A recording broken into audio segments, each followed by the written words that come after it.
Dijimos que el estudio de la cristología comprende el estudio de la persona de Cristo.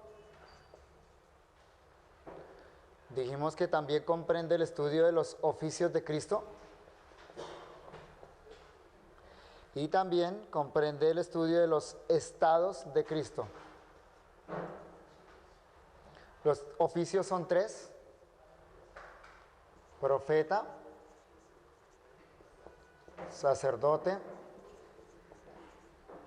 y rey. Y los estados son tres: estado de gloria eterna o antes de la encarnación, el estado de humillación en la encarnación y el estado de exaltación posterior a la resurrección, ya como el Dios hombre. En cuanto a la persona, que es el asunto que estamos tratando en esta semana, dijimos que nuestro Salvador es 100% Dios, y eso lo corroboramos por la Escritura a través de 4 argumentos. Primero, Cristo tiene los atributos de Dios, Cristo tiene los títulos de Dios, a Cristo se le dio reconocimiento divino, y tenemos en la Biblia textos que enseñan explícitamente esa deidad, textos explícitos. Pero eso no es todo lo que podemos decir acerca de nuestro Señor Jesucristo. Ya ha quedado suficientemente demostrado por la Sagrada Escritura que Él es Dios, con todo lo que implica ser Dios, con todos los atributos, con toda la fuerza de lo que eso es. Pero también por la propia Biblia podemos afirmar que nuestro Señor Jesucristo es hombre, realmente hombre, 100% hombre, o podríamos decir un hombre verdadero. Vamos a tomar entonces las 6 horas de hoy, las 6 horas de mañana, para exponer por las Sagradas Escrituras la humanidad de Jesucristo. Y esta humanidad vamos a estudiarlo bajo 6 tópicos, vamos a estudiarlo bajo 6 divisiones, que son: primero, las profecías mesiánicas; segundo, la anunciación angelical; tercero, la concepción milagrosa; cuarto, el nacimiento virginal; quinto, su vida sin pecado, ya lo repito, porque están corriendo ya; y sexto, su crucifixión, muerte y resurrección. Repito entonces: primero, las profecías mesiánicas. Ese es el orden que vamos a seguir. Las profecías mesiánicas. Segundo, la anunciación angelical.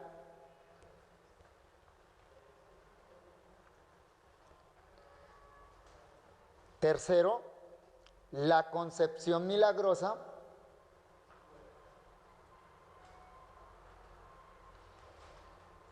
Cuarto, el nacimiento virginal. Quinto, su vida sin pecado, su vida sin pecado. Y sexto, su crucifixión, muerte y resurrección. Es fácil ver por este orden que vamos a seguir un orden estrictamente cronológico, correcto.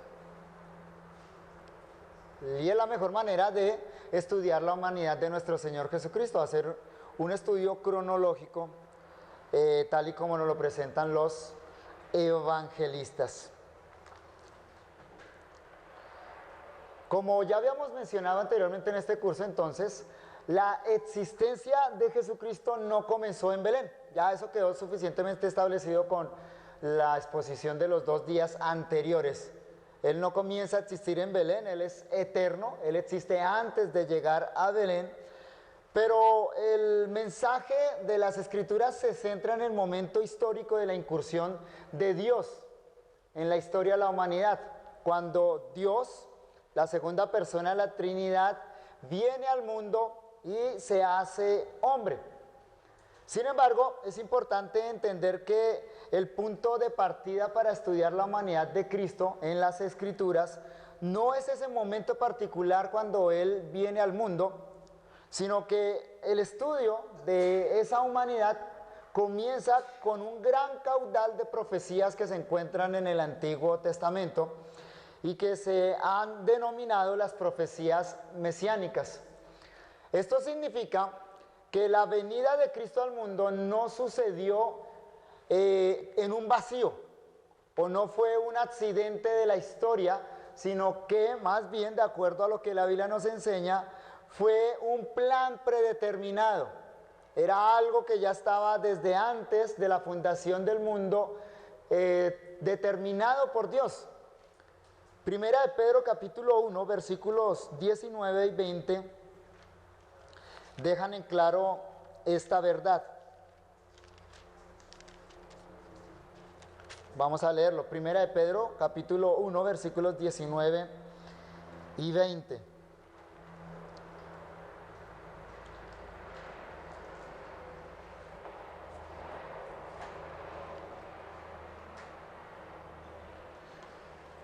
Dice el apóstol Pablo: sino con la sangre preciosa de Cristo, como de un cordero sin mancha y sin contaminación, ya destinado desde antes de la fundación del mundo, pero manifestado en los postreros tiempos por amor de vosotros. ¿Qué dice el apóstol Pablo acá? Que la venida de Cristo al mundo y su oficio como mediador, que culmina con esa obra en la cruz, sucede como un plan determinado antes de la fundación del mundo. Fue algo que Dios había planeado. Y la manera como Dios nos deja en claro que este fue un evento planeado desde antes de la fundación del mundo es a través de las profecías mesiánicas. Las señales que Dios dejó para que cuando el Mesías llegara fuera identificado son todas esas profecías que encontramos en el Antiguo Testamento. Leyendo entonces esas profecías tenemos una guía segura para saber quién es el Mesías. Por lo tanto, entonces es apropiado comenzar un estudio de la humanidad de Cristo, no desde el momento de Belén, sino en primer lugar acudiendo a las profecías mesiánicas. Todas esas profecías apuntaban al momento histórico del nacimiento, de la vida de nuestro Señor Jesucristo. La profecía es una de las grandes evidencias a favor de la divinidad de las Escrituras, a favor de la inspiración de las Sagradas Escrituras. Más de un tercio de la Biblia era profecía en el momento en que fue escrito. Por lo tanto, no es sorprendente que Dios dejara las huellas del nacimiento y de la vida de su Hijo también plasmado en esas profecías. Observen en el mismo capítulo de Pedro, ahora los versículos 10 y 11, cómo nos expresa esto, el mismo apóstol Pedro, ahí en el capítulo 1. Leo ahora versículos 10 y 11. Los profetas que profetizaron de la gracia destinada a vosotros, inquirieron y diligentemente indagaron acerca de esta salvación, escudriñando qué persona y qué tiempo indicaba el Espíritu de Cristo que estaba en ellos, el cual anunciaba de antemano los sufrimientos de Cristo y las glorias que vendrían tras ellos. Ese es el testimonio profético, según el apóstol Pedro. Es una profecía escrita con respecto a lo que iba a suceder en los posteriores tiempos, particularmente con Jesucristo. Y él señala dos asuntos en particular. En el versículo 11 al final señala los sufrimientos de Cristo y las glorias que vendrían tras ellos. El apóstol Pablo dice que los profetas inquirieron diligentemente acerca de esas grandes verdades. Y eso precisamente entonces es lo que encontramos en el Antiguo Testamento. El caudal de profecías mesiánicas es tan grande que aquí no tenemos espacio para detenernos en cada una de ellas. John McDowell hace un estudio excelente acerca de ese caudal de profecías mesiánicas en su libro Evidencias que exigen un veredicto, y él enumera más de 300 referencias al Mesías en el Antiguo Testamento. Más de 300 referencias, algunas profecías explícitas, otras profecías implícitas, algunas que son tipos, etcétera, etcétera, pero entonces más de 300 referencias mesiánicas en el Antiguo Testamento. Al respecto, este autor dice lo siguiente: el Antiguo Testamento contiene más de 300 referencias al Mesías que fueron cumplidas en Jesús, y señala a continuación un hecho realmente sorprendente. 29 profecías del Antiguo Testamento que hablan de la traición, muerte y sepultura de nuestro Señor Jesucristo, 29 profecías, fueron pronunciadas en diferentes oportunidades por muy diferentes voces durante los siglos que van desde el 1000 al 500 antes de Cristo.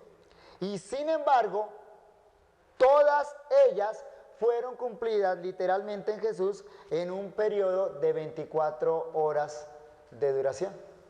O sea que las profecías que se cumplen en ese periodo particular de la muerte, del juicio, muerte, sentencia, resurrección de Jesucristo, que es un periodo de aproximadamente 24 horas, recoge aproximadamente unas 29 profecías.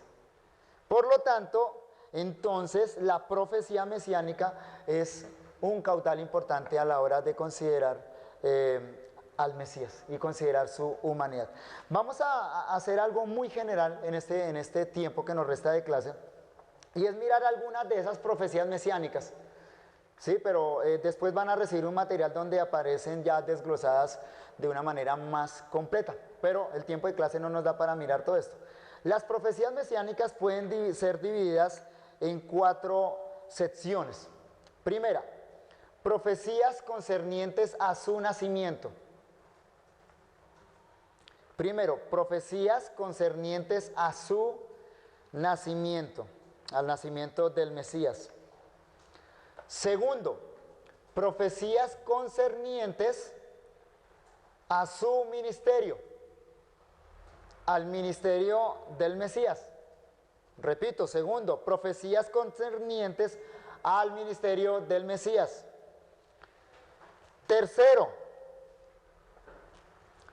profecías concernientes a los eventos posteriores a su sepultura. Profecías concernientes a los eventos posteriores a su sepultura. Y cuarto, profecías cumplidas en un día. O sea, las que señalan la sentencia, juicio y crucifixión de Jesucristo. Profecías cumplidas en un día. Aquí estamos siguiendo el orden que propone John McDowell para el estudio de la profecía mesiánica. Vamos a mirar algunas de ellas para que pues también podamos percatarnos acerca de la importancia de estas profecías mesiánicas. Primero, entonces, consideremos algunas profecías concernientes al nacimiento del Mesías.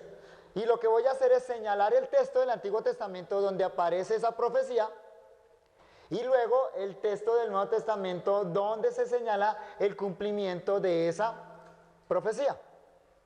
Primero, el Antiguo Testamento dice que el Mesías nacería de simiente de mujer. El Mesías sería de la simiente de la mujer. Génesis capítulo 3, versículo 15.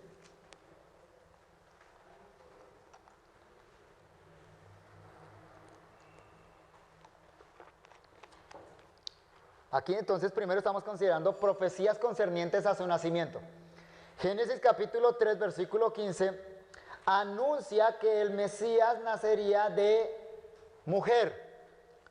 Leo el texto de Génesis 3:15, dice: y pondré enemistad entre ti y la mujer, y entre tu simiente y la simiente tuya. Esta te herirá en la cabeza y tú le herirás en el calcañal. Estas son palabras que Jehová le dirige a la serpiente. Observen el versículo 14. Y Jehová Dios dijo a la serpiente: por cuanto esto hiciste, maldita serás entre todas las bestias, entre todos los animales del campo. Sobre tu pecho andarás y polvo comerás todos los días de tu vida. Y en esas palabras que Dios dirige a la serpiente, entonces en el versículo 15, le señala que va a haber una enemistad continua entre la simiente de Satanás y la simiente de la mujer. Pero al final del versículo 15, entonces el texto señala que la serpiente herirá en la cabeza a la simiente de la mujer, pero la simiente de la mujer herirá a la serpiente en la cabeza. Ese es el punto. Entonces, el texto señala que el Mesías vendría de simiente de mujer. Gálatas capítulo 4, versículo 4.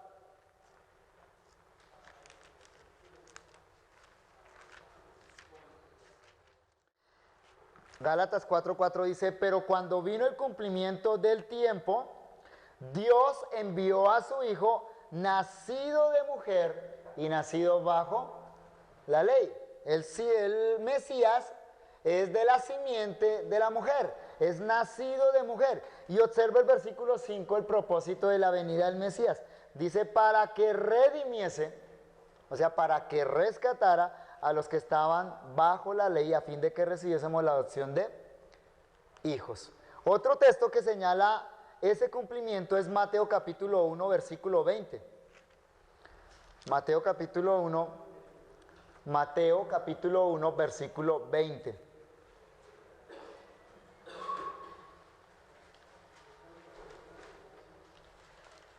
Dice el texto, Mateo 1:20, y pensando él en esto, José estaba meditando, dice el texto, y pensando él en esto, he aquí un ángel del Señor le apareció en sueños y le dijo: José, hijo de David, no temas recibir a María tu mujer, porque lo que en ella es engendrado del Espíritu Santo es. Y el versículo 21, dará a luz un hijo y llamará su nombre Jesús, porque él salvará a su pueblo de sus pecados.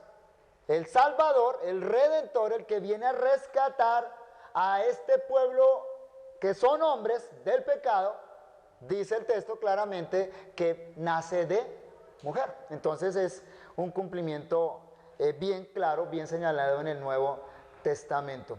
Segundo, el Antiguo Testamento enseña que el Mesías sería de la simiente de Abraham. Génesis capítulo 22, versículo 18. Génesis 22, 18.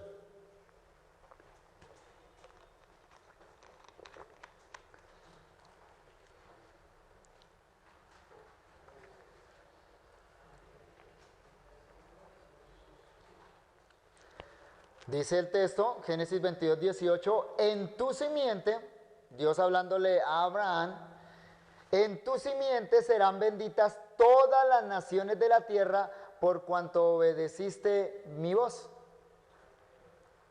Aquí claramente se señala que el Mesías, el que va a bendecir a todas las naciones de la tierra, el Mesías es descendiente de Abraham. En tu simiente, la simiente de Abraham, serán benditas todas las naciones de la tierra.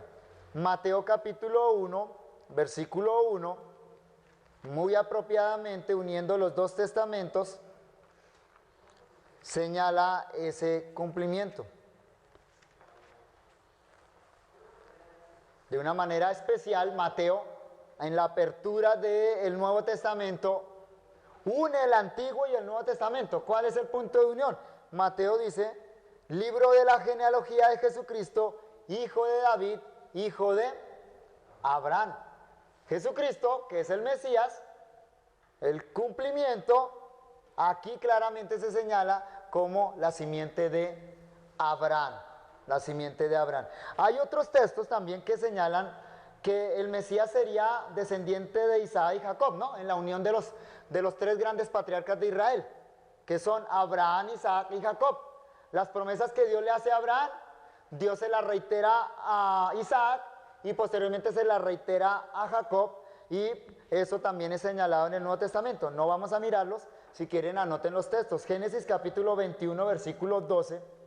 Génesis 21, 12 señala que el Mesías sería descendiente de Isaac.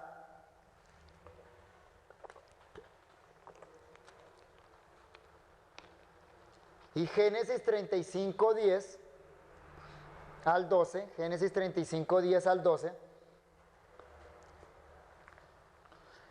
dice que el Mesías sería de la simiente de Jacob.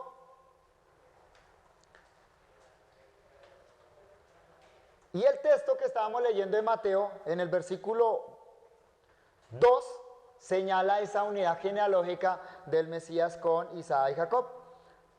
Libro de la genealogía de Jesucristo, hijo de David, hijo de Abraham. Abraham engendró a Isaac, Isaac a Jacob. Entonces el Mesías es descendiente de Abraham, Isaac y Jacob. Una profecía que ya consideramos en los textos que estuvimos estudiando ayer es Isaías capítulo 7, versículo 14. La profecía ya es que el Mesías nacería de una virgen.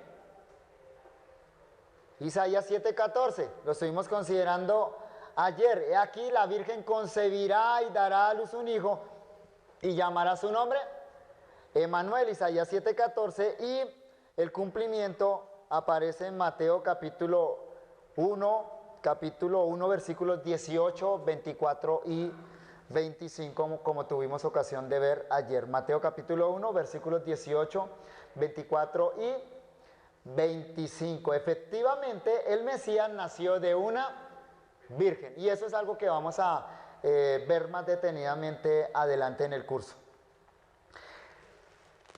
Continuando en la consideración de profecías concernientes a su nacimiento, también el Antiguo Testamento señala que el Mesías iba a ser de la línea familiar de Isaí. El Mesías sería descendiente de Isaí, sería de la familia de Isaí, el padre de David. La profecía se encuentra en Isaías capítulo 11, versículo 1.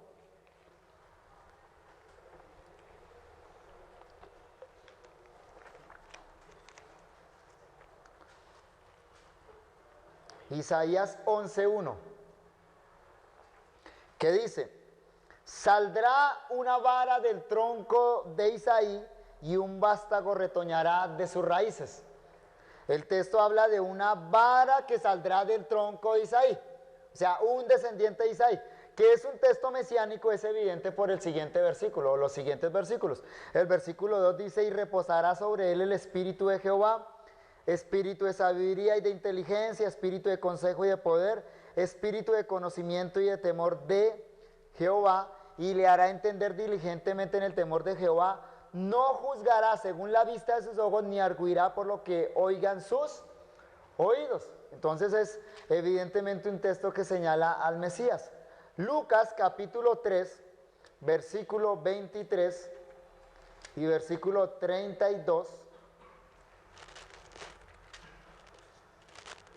nos señalan el cumplimiento. Lucas capítulo 3, versículo 23 y versículo 32.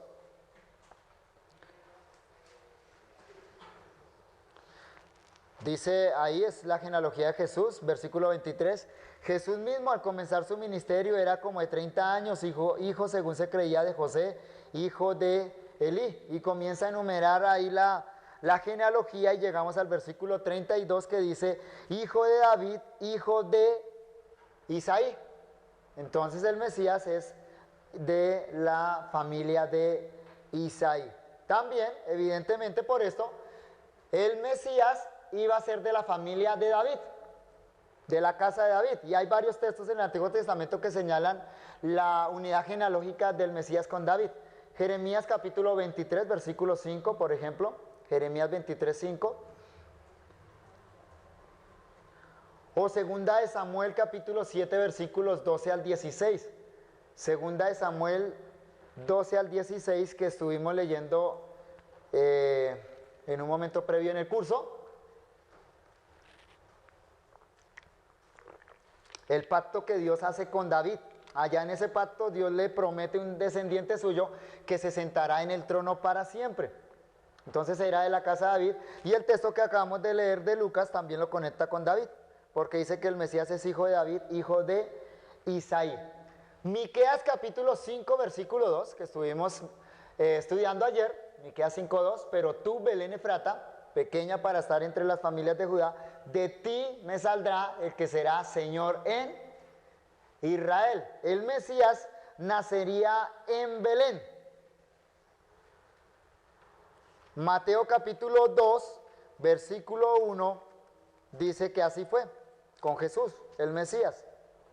Mateo 2, 1.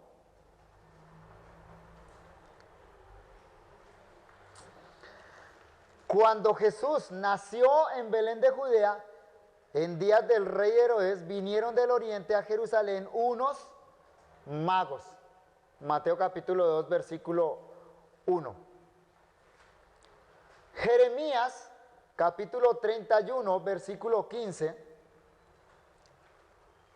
Jeremías 31, 15 profetiza la matanza de los niños por ocasión del nacimiento del Mesías. Jeremías 31, 15. Dice el profeta, así ha dicho Jehová, voz fue oída en Ramá, llanto y lloro amargo, Raquel que lamenta por sus hijos y no quiso ser consolada acerca de sus hijos porque perecieron.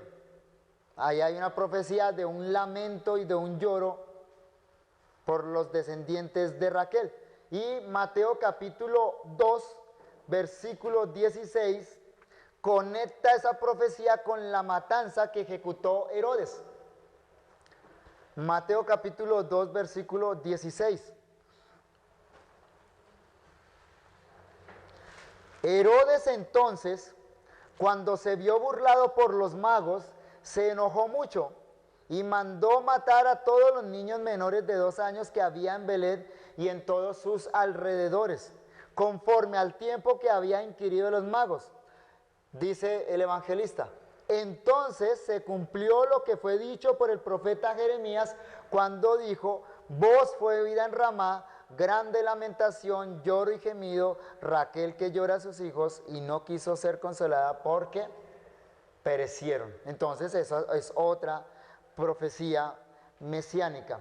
Y bueno, podríamos seguir mirando otras con respecto al nacimiento, pero estas son suficientes. Ahora, en este punto es importante entender algo. Viendo en panorama, viendo en general todo este gran panorama, las profecías mesiánicas en realidad señalan al Mesías. No es posible realmente, desde un punto de vista de estadística, no es posible que toda esta serie de profecías que hemos mencionado, que fueron dichas en diferentes épocas y en diferentes momentos, se cumplieran en una sola persona. En el libro que antes señalé, McDowell hace un estudio probabilístico de qué tan probable es que por lo menos 10 profecías de estas se cumplan en una misma época, en un mismo momento, en una misma persona. Y las estadísticas son absolutamente imposibles. No es posible, desde un punto de vista de la casualidad, de que por casualidad 10 de estas profecías se cumplieran en una sola persona, estadísticamente es imposible, es imposible. Esa es la fuerza de la acumulación de estas profecías mesiánicas. Por eso cuando las leemos en conjunto y vemos una tras otra cómo se cumplen en Jesús, esto es una señal inequívoca de que Jesús es el Mesías. De ahí que los escritores del Nuevo Testamento conecten constantemente el Nuevo Testamento con el Antiguo, particularmente Mateo. A Mateo particularmente le interesa eso y cada vez que encuentra una conexión, él siempre nos dice cómo está escrito, o como dijo el profeta, o para él, esto sucedió para que se cumpliese. Esa es la fuerza entonces de toda esta argumentación en conjunto. Consideremos algunas profecías concernientes a su ministerio. Entonces, primero, fueron concernientes a su nacimiento. Segundo, profecías concernientes a su ministerio. Isaías capítulo 40, versículo 3, otro texto que ya hemos leído aquí, anuncia el mensajero que precedería al Mesías.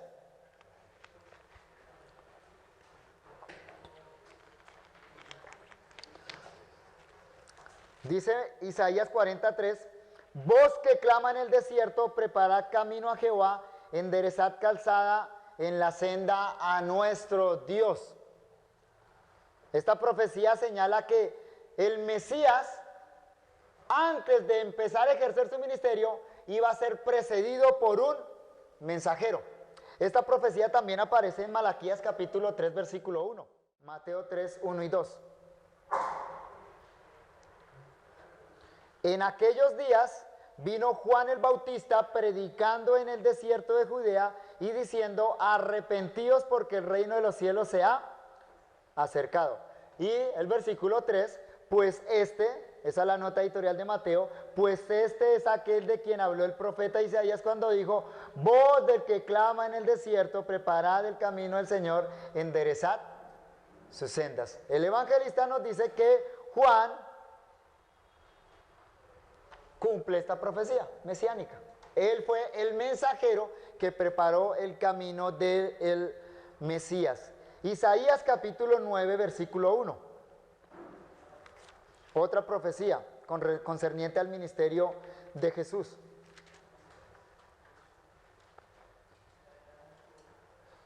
Dice Isaías 9:1, mas no habrá siempre oscuridad para la que está ahora en angustia, tal como la aflicción que le vino en el tiempo que livianamente tocaron la primera vez a la tierra de Zabulón y a la tierra de Neftalí. Pues al fin llenará de gloria el camino del mar de aquel lado del Jordán, en Galilea de los gentiles. Esta es una profecía que señala que el ministerio del Mesías comenzaría en Galilea. Y observe cómo la conecta Mateo capítulo 4, versículo 12. Mateo 4, 12. En adelante, ¿no? Ahí toca leer varios versículos. Mateo 4:12. Cuando Jesús oyó que Juan estaba preso, volvió a Galilea y dejando a Nazaret vino y habitó en Capernaum, ciudad marítima, en la región de Zabulón y de Neftalí, para que se cumpliese lo dicho por el profeta Isaías cuando dijo, tierra de Zabulón y tierra de Neftalí, camino del mar, al lado del Jordán, Galilea de los gentiles, el pueblo asentado en tinieblas vio gran luz, y a los asentados en región de sombra de muerte, luz les resplandeció. Ahí claramente está señalado el cumplimiento de esa profecía mesiánica. También Malaquías capítulo 3, versículo 1, Malaquías 3:1,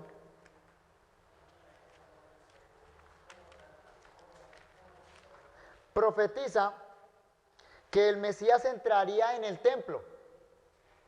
Malaquías 3:1.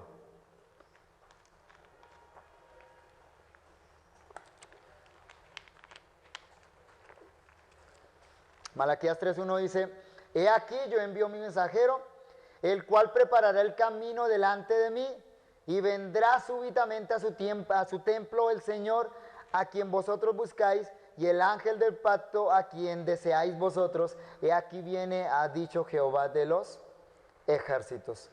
Y bueno, hay varios textos del Nuevo Testamento donde señalan ese cumplimiento. Por ejemplo, Mateo capítulo 21, versículo 12, que enseñan que Jesús entra en el templo a ejercer autoridad. Y una última profecía aquí concerniente al ministerio, Zacarías capítulo 9, versículo 9, dice que el Mesías entraría en Jerusalén montado sobre un asno. Zacarías 9:9. Zacarías 9:9 dice, alégrate mucho, hija de Sión, da voces de júbilo, hija de Jerusalén. He aquí tu rey vendrá a ti justo y salvador, humilde y cabalgando sobre un asno, sobre un pollino hijo de asna. Recuerden que Recuerden que el asno era el vehículo de los reyes en esa época, ¿no? Montar en un asno era signo de realeza. Entonces, esa es la profecía de Zacarías. Lucas capítulo 19, versículo 35, entre otros, señalan este cumplimiento. Lucas capítulo 19, versículo 35.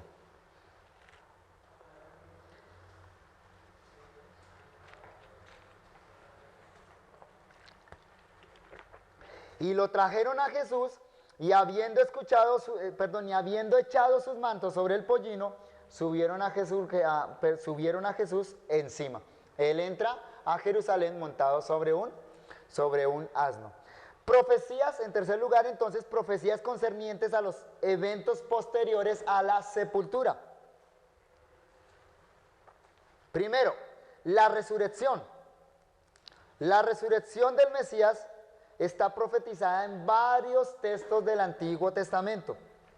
Miremos, por ejemplo, Salmo capítulo 16, versículo 10.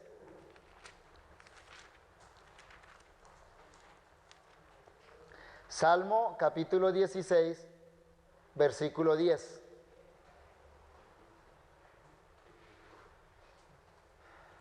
Dice, porque no dejarás mi alma en el Seol, ni permitirás que tu santo vea corrupción. Hechos capítulo 2, versículo 31 nos lo explica. Hechos 2, 31.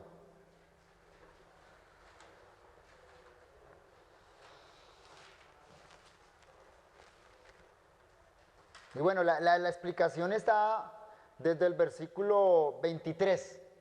Habría que leer desde el versículo 23, no lo vamos a leer, pero ahí el apóstol Pedro está argumentando acerca de la resurrección de Cristo, cita el Salmo, y acá en el versículo 31 dice, viéndolo antes, David habló de la resurrección de Cristo, que su alma no fue dejada en el Hades, ni su carne vio corrupción. Pedro dice que esas palabras no las escribió David por él mismo, porque David murió y continuó en la sepultura, sino que él las dijo por el Mesías, porque el Mesías no permaneció en la tumba, sino que resucitó. Salmo capítulo 68, versículo 18. Es un salmo que conmemora la ascensión de Cristo. La ascensión, Salmo 68, 18. Este salmo celebra la victoria de Jehová sobre sus enemigos. Es un salmo mesiánico, entonces, que señala la procesión victoriosa de nuestro Señor Jesucristo. Dice, subiste a lo alto, cautivaste la cautividad, tomaste dones para los hombres y también para los rebeldes, para que habite entre ellos Jehová. Observen cómo Efesios capítulo 4 ve el cumplimiento de este salmo. Efesios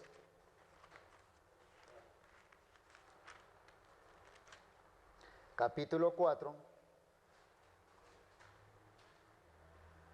versículo 7 en adelante. Efesios 4, 7. Pero a cada uno de nosotros fue dada la gracia conforme a la medida del don de Cristo, por lo cual dice, subiendo a lo alto, llevaste cautiva la cautividad y dio dones a los hombres.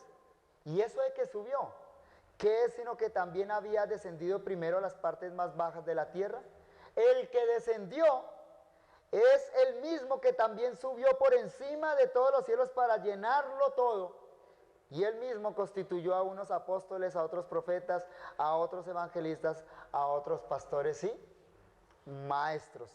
Y en tercer lugar, en cuanto a profecías concernientes a los eventos posteriores a la sepultura, tenemos la profecía concerniente a la entronización de Cristo.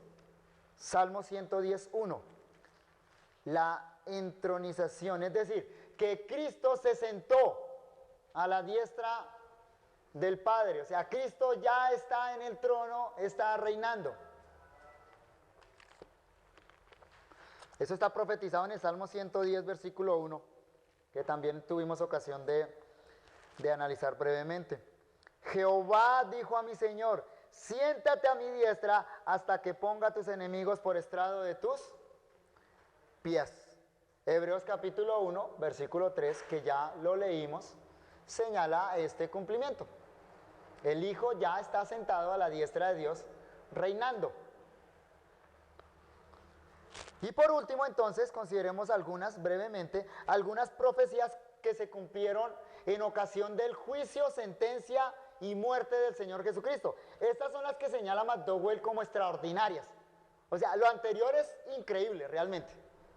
Pero estas profecías tienen un carácter especial porque son 29 profecías que todas ellas se cumplieron en el transcurso de 24 horas.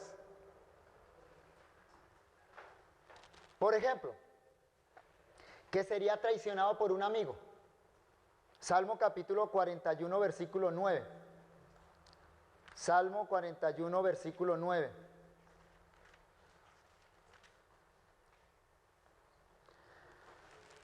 Aún el hombre de mi paz, en quien yo confiaba, el que de mi pan comía, alzó contra mí el calcañal. Salmo 41, versículo 9. Mateo, note entonces, Mateo capítulo 26, versículo 49. Mateo 26, 49. Dice el texto, y enseguida se acercó a Jesús. Bueno, leamos el 48. Y el que le entregaba les había dado señal diciendo, al que yo besare, ese es prenderle. Y enseguida se acercó a Jesús y dijo, salve maestro, y le besó. Y Jesús le dijo, amigo, ¿a qué vienes? Entonces se acercaron y echaron mano a Jesús y le prendieron. Ustedes pueden también considerar ahí otros versículos como Juan capítulo 13, versículo 21 y Mateo capítulo 10, versículo 4, donde se señala que esa era una profecía mesiánica que se cumplió cuando Judas traicionó a Jesús. Zacarías capítulo 11, versículo 12, Zacarías 11, 12, profetiza que el Mesías sería vendido por 30 piezas de plata.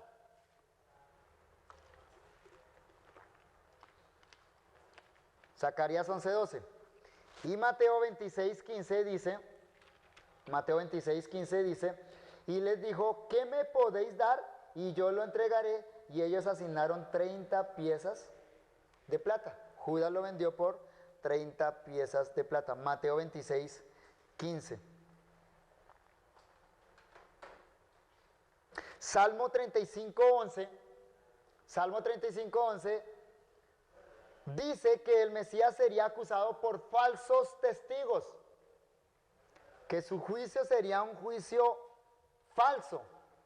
Salmo 35, 11. Y el cumplimiento se encuentra en Mateo capítulo 26, versículos 59 al 61. Mateo capítulo 26, versículos 59 al 61. Isaías capítulo 53, versículo 7. Isaías 53, 7. Señala que el Mesías iba a enmudecer frente a sus acusadores. Dice el texto, Isaías 53, 7. Angustiado él y afligido, no abrió su boca, como cordero fue llevado al matadero, y como oveja delante de sus trasquiladores, enmudeció y no abrió su boca. Mateo 27, versículos 12 al 19, señala este cumplimiento. Solo por mirar algunas, son 29 en total.